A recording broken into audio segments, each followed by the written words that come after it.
Il y a une dizaine d'années, j'avais prévu de publier un ouvrage sur la bouche, sur la somatologie. Ça ne s'est pas fait. C'est à Grenoble, chez un éditeur de Grenoble. Ça ne s'est pas fait. Et je voudrais faire un peu le point sur ma réflexion sur la bouche, sur la bucologie, sur la somatologie, et montrer à quel point la bouche est un organe majeur, central, au niveau de la communication. Ça peut être assez banal, mais je voudrais quand même faire le point là-dessus. Organe majeur, ce que nous mangeons avec cette bouche, nous absorbons les boissons, les solides, les liquides, parce que nous parlons avec cette bouche, parce que nous pouvons également siffler avec la bouche. C'est un organe musical, c'est pas réductible à la question de la parole. Et puis nous pouvons également, en français on n'a pas le mot curieusement, si on dit baiser, ça fait vulgaire. Si on a embrassé, c'est un peu vague. Tu vois pourquoi? Parce que les Anglais appellent le kiss, kissing. Ce que les Russes appellent le putchoulouï, et les Hébreux appellent ça neshika. Et les Espagnols disent besa, me mucho, ce qui veut dire vraiment embrasse-moi. En français, on a un problème étrange au niveau du vocabulaire. La bouche est donc un organe extrêmement intelligent, je me suis rendu compte, qui doit apprendre à prononcer des sons, à goûter également, à siffler si c'est possible, et également à embrasser, ce que l'on appelle en français, d'ailleurs en anglais on appelle ça le French kiss notamment. Embrasser l'autre sur la bouche, sur les joues, et également éventuellement, excusez la trivialité, embrasser également au niveau du sexe. Il s'agit du cunnilingus ou de la fellation. C'est donc beaucoup de choses. Et alors, ce qui me frappe, c'est l'importance qui est accordée au phallus, au pénis. Parce que, finalement, au niveau de la relation avec l'autre, c'est par la bouche que les choses se passent, comme je viens de le montrer. Pour produire des sons, pour absorber des aliments, et pour goûter l'autre éventuellement, parce qu'en fin de compte, le baiser, c'est aussi une façon de goûter l'autre. La bouche également produit de la salive, et donc c'est un organe très intelligent, qui est au cœur même de notre action. Il y a quelqu'un qui ne sait pas se servir de sa bouche, il ne peut pas faire grand-chose finalement. Et c'est quelque chose, ça va plaire aux féministes, qui nous met à égalité entre les hommes et les femmes. Ce qui n'est pas le cas du phallus. Le problème du phallus, d'abord, c'est que le pénis peut à la fois générer, sécréter, transmettre en tout cas, du sperme, mais aussi de l'urine. Et chez les femmes notamment,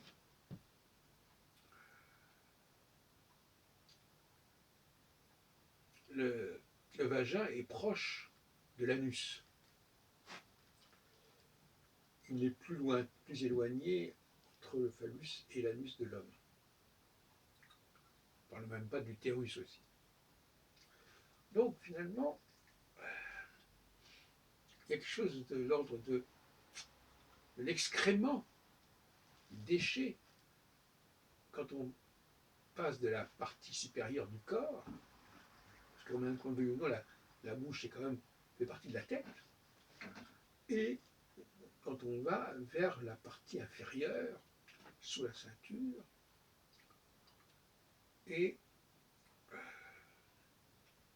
il s'agit à ce moment-là d'un tout autre niveau de conscience qui est moins rodé, moins utilisé, quelque part, que la bouche que nous utilisons en permanence, pour ceci, pour cela.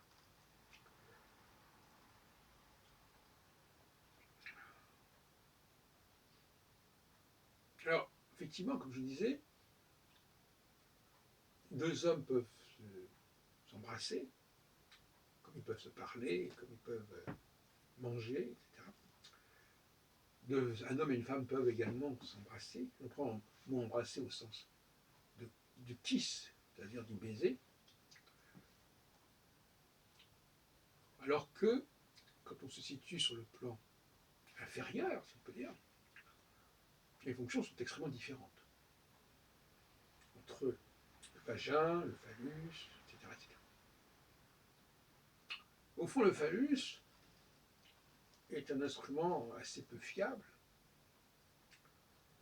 qui a des dispositions finalement assez limitées, mais il est vrai que c'est par le phallus que nous pouvons nous reproduire.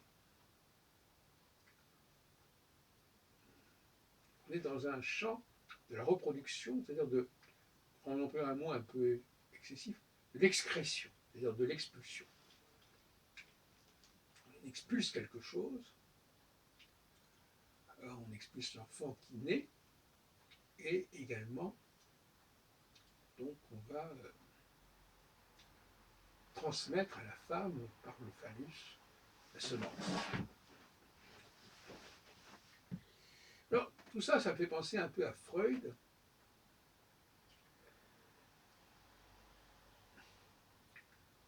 et à la question de l'impuissance. Un homme qui ne peut pas pénétrer une femme, c'est dramatique, c'est un fiasco. Mais en fin de compte, c'est quelque chose d'assez aléatoire. Mais en fin de compte, la bouche, elle assure tout ça. Elle assure. On peut embrasser l'autre. Alors évidemment, ça peut être plus ou moins agréable, mais c'est pour ça justement que les rapports commencent toujours par le baiser. Parce que si au niveau du baiser, ça fonctionne mal, il n'y a pas de symbiose, il n'y a pas d'entente sur le plan buccal, c'est pas la peine d'essayer de passer au niveau de rapport phallique. Et puis il y a effectivement le baiser vaginal, si on peut dire, qui, et d'ailleurs on entend parfois dans les films cette forme vulgaire, kiss my ass, embrasse mon sexe, que disent les femmes. Donc, on peut embrasser, on peut avoir des relations avec un partenaire par la bouche, aussi bien au contact de la bouche à la bouche ou du contact de la bouche au sexe. Et tout ça n'a pas besoin du phallus. Donc, en fin de compte, le phallus ne sert que très ponctuellement dans le processus de la procréation. Il n'a pas à servir au niveau de la relation amoureuse, en quelque sorte. Pas nécessairement. Et d'ailleurs, on peut s'embrasser en public sans que ça fasse scandale. Là aussi, il y a une sociabilité du baiser buccal, en tout cas en Occident, peut-être pas dans le monde arabe, qui est évidente. Donc avec Freud, on a l'impression que la sexualité est associée au sexe, au sens au sexe, au vagin, au phallus. Mais c'est plutôt la procréation qui est associée à cela. Je sais bien que pour beaucoup de gens, faire l'amour, c'est aussi la question de la pénétration, mais ça ne me paraît pas si évident que cela, en fait, compte. Et je voulais vous sensibiliser à cette question. Et donc, je répète, ce qui me paraît intéressant, parce que moi, je m'intéresse beaucoup au sifflement. Le sifflement, c'est un instrument que nous n'achetons pas, qui ne se fabrique pas, mais que nous construisons nous-mêmes, en quelque sorte. Tout comme d'ailleurs nous construisons aussi notre parole, notre langage. Je ne parle pas du fait d'apprendre. Je ne dis pas que nous construisons la langue française, mais nous construisons notre façon de produire de la langue française, de produire des sons, de produire des mots. C'est important aussi, cette façon de produire quelque chose. De la manière que la main permet d'écrire. C'est intéressant, nous avons 3 niveaux. Là. La bouche qui est au niveau de la tête, les mains, et puis le sexe en bas. Alors, comme je disais, ce qui me paraît important, c'est de montrer que tout ce qui est de l'ordre du phallus est lié aussi à l'ordre de l'excrément. Que ce soit l'utérus d'ailleurs ou l'anus, ce sont des choses qui sont rejetées, projetées, y compris effectivement dans le cas de la naissance. Alors que ce qui se situe au stade supérieur n'est pas lié à l'excrément, finalement. C'est lié à ce qu'il y a de plus noble chez l'homme, la parole, le son, le fait effectivement de manger, ce qui est important, qui est vital. Vous voyez bien qu'il y a une sorte de corrélation. On mange par la bouche et on évacue par l'anus. Et donc, par conséquent, réduire le sexe, le rapport sexuel à la question de la pénétration phallique me paraît très problématique. Et source d'ailleurs de traumatisme, source de frustration, inutile.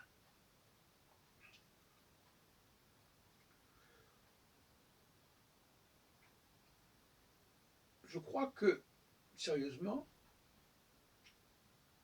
la bouche est, comme je viens de le dire tout à l'heure, est un instrument absolument fondamental. C'est un instrument pour lequel on peut avoir un certain génie. Alors le génie, parce que même finalement, par exemple, j'ai parlé du sifflement, mais enfin ça peut être aussi la clarinette, ça peut être aussi la flûte, ça peut être aussi le cor, la trompette, le trombone, la coulisse, etc. Ça peut être aussi un art, un talent d'embrasser, de baiser. Je pense qu'il y a des gens qui sont beaucoup plus doués que d'autres pour embrasser l'autre, et pour avoir un rapport intéressant, excitant avec l'autre. D'autres qui ne le sont pas.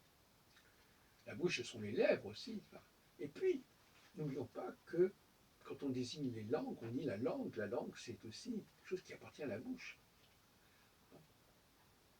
La langue française, c'est intéressant quand on pense. Donc c'est quelque chose de très noble, de très culturel, de très dans la communication. Et alors finalement, il y a une polyvalence de la bouche comparée à la monovalence du sexe, du phallus, etc. Voilà des réflexions que je voulais vous communiquer. Et je crois que ça peut faire du bien d'y réfléchir.